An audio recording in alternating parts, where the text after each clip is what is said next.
Faktor-faktor penyebab orang menjadi pengguna narkoba. Dikutip dari buku Cara Cerdas Hadapi Narkoba, penyebab seorang menjadi pengguna narkoba adalah disebabkan oleh beberapa faktor sebagai berikut. Yang pertama, rasa ingin tahu dan penasaran. Yang kedua, ingin terbebas dari masalah. Yang ketiga, mencari kesenangan. Yang keempat, ingin diterima dalam satu kelompok atau komunitas. Yang kelima, adanya tekanan dari sebuah komunitas. Sedangkan menurut Libertus Jehani dan Antoro pada tahun 2006, penyebab terjerumusnya seseorang dalam penyalahgunaan narkoba disebabkan oleh beberapa hal sebagai berikut. Yang pertama, faktor internal dan faktor eksternal. Namun menurut saya sendiri, penyebab orang terjerumus dalam penyalahgunaan narkoba adalah disebabkan karena kurangnya ikatan sosial mereka terhadap lingkungan sosialnya, baik itu lingkungan keluarga maupun lingkungan masyarakatnya. Mungkin dia tidak mendapatkan perhatian dari orang tuanya, ataupun tidak mendapatkan kasih sayang dari orang tuanya, ataupun lain sebagainya. Karena lingkungan sosial, lingkungan masyarakat memiliki suatu hal yang sangat memaksa seseorang untuk bisa mengikuti peraturan norma-norma masyarakat. Jadi ketika hal tersebut tidak terpenuhi, ketika ada sesuatu hal yang memicu mereka tidak bisa kuat untuk menolak hal-hal tersebut.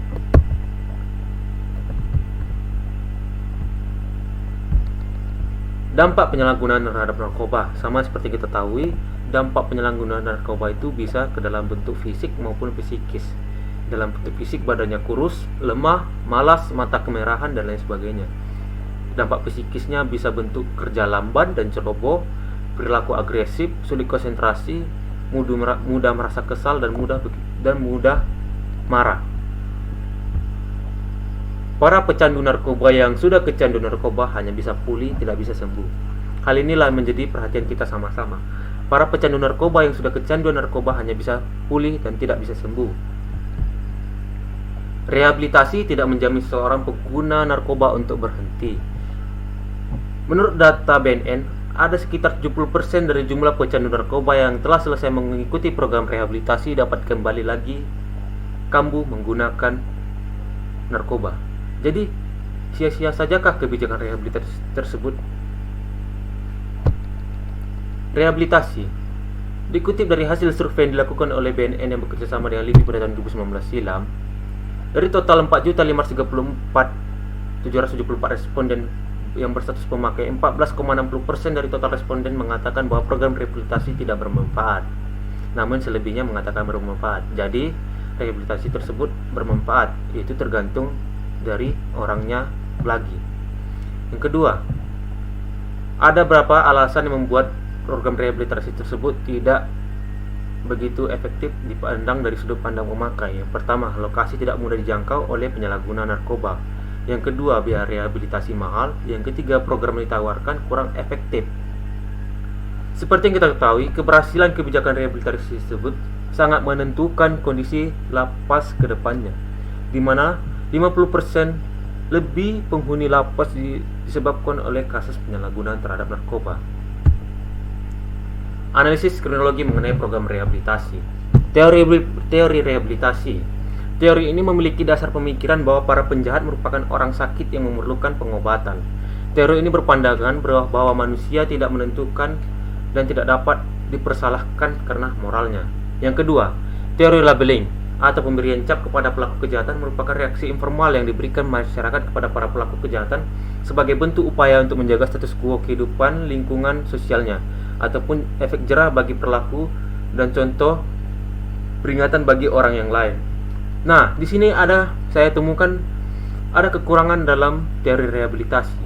Rehabilitasi ini memandang orang adalah orang yang sakit dan tidak bisa dihukum karena moral willnya.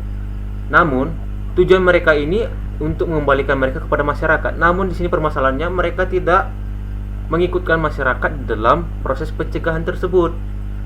Masyarakat tersebut memiliki dalam masyarakat tersebut memiliki yang namanya teori labeling, yaitu teori cap, yang ketika melihat seseorang jahat, mereka akan memberikan cap kepada mereka dan mengatakan mereka tersebut adalah jahat.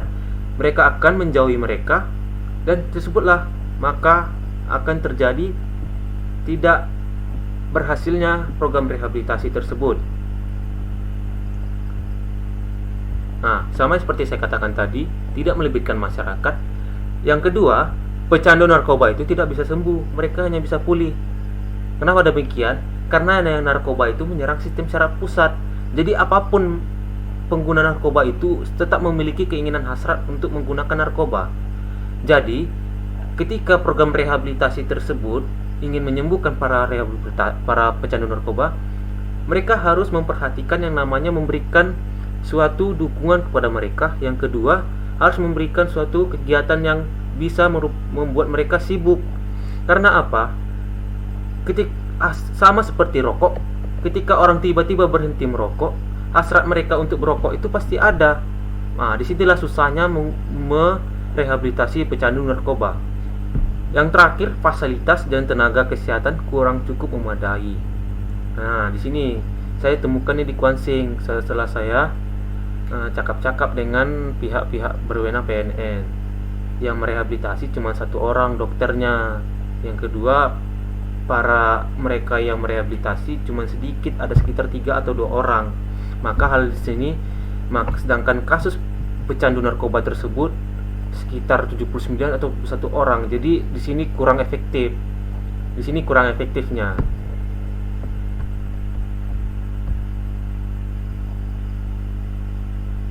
Berikut demikianlah penjelasan dari saya. Untuk depannya, maafkan kekurangan saya dalam menjelaskannya. Dalam itu saya ucapkan selamat malam dan selamat berjumpa kembali lagi dengan saya. Sekian.